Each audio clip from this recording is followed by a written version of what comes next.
Yesterday, the ministerial summit of the Community of Latin American States, Caribbean states as well, in terms of economy, our minister was there, the Vice President of Government for Public Works, Jorge Marquez, and he had the chance to be part of the signature to begin agreeing on the terms and sell the Monomenos company to the Colombian state. As you know, this company was kidnapped in the government of Ivan Duque and it was sacked completely by Leopoldo Lopez, Ramos Aluf, and by Colombian mafias linked to Ivan Duque.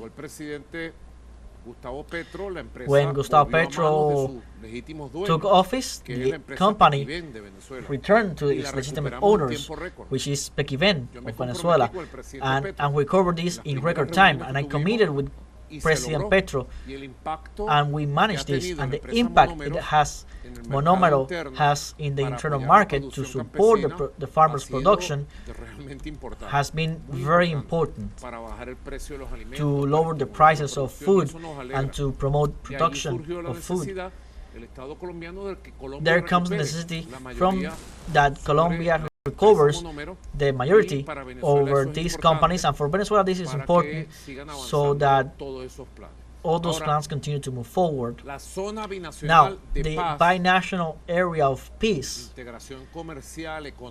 economic, trade, investment, integration, social development, cultural, arises from the experience of many years. We must remember Don Álvaro Uribe. I still have all the notes and recordings in my mind of all the meetings, over 10 that I took part of with Commander Chavez when Uribe was president. I saw it. I lifted Uribe. I know you very well. And we talked a lot. How many meetings in Colombia and Venezuela? And what did we speak about? What we spoke about was economic integration, attention to health of the binational population, cultural integration, education integration as well, transport, etc. With Uribe ruled 8 years. For 7.5 years, we were like this with Commander Chavez. Or did you forget? There were 2 or 3 misunderstandings, and the last was the worst, because in order to save from going to jail and to avoid being extradited to the U.S., he promised the government of Bush to bomb Venezuela. And we prevented this with diplomacy and with tricks that we have, which are very good. Then came Santos, and with Santos we moved forward as well.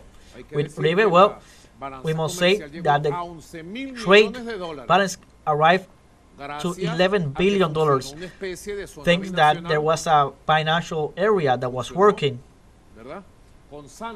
With Santos, also, we helped him make peace. First Commander Chavez, in his illness, I was witness on how Santos called Commander Chavez, and Commander Chavez, taking care of his treatment, helped also for peace. And then I arrived, and we also helped the most we could for peace to be signed. And then they betrayed peace, and they did the disaster that they did. But with Santos, we also moved forward a lot. So what are we doing? We're taking the positive experiences from the Uribe government and the Santos government, and we have proposed to create a binational area where there's always peace, where there is commercial integration, where there are investment, to replace the coca leaf plantation, and using the experience that we have and the drug trafficking gangs that do a lot of harm and provoke a lot of death at the border, and also to offer options for the binational population from the Venezuelan and Colombian side to care of health and education, from primary to university education and cultural integration. What's wrong with that? Well, there's something wrong. Very wrong. For the people that want war, of course. For the people that want to see us, to see the sons of Bolivar in battle. So it's very bad for the people that bet for war and confrontation. So for a day that should never come, that we are at gunpoint between Colombia and Venezuela. The thing is that their plans are going to fail, and peace is going to prevail, because the people of Colombia, especially the people at the border, is the people that want peace. We are a brother country. Today, the people of Colombia is turning over 200 years, because Bolivar is the father of the great nation that was called Colombia. He's the father of you Colombians and we Venezuelans, and he's the father for unity, for peace. So I can say, for happiness of the people of Venezuela and Colombia, that the binational plan signed with Colombia, that the binational agreement for the Son of Peace will come to fruition and will be developed for the benefit of both peoples.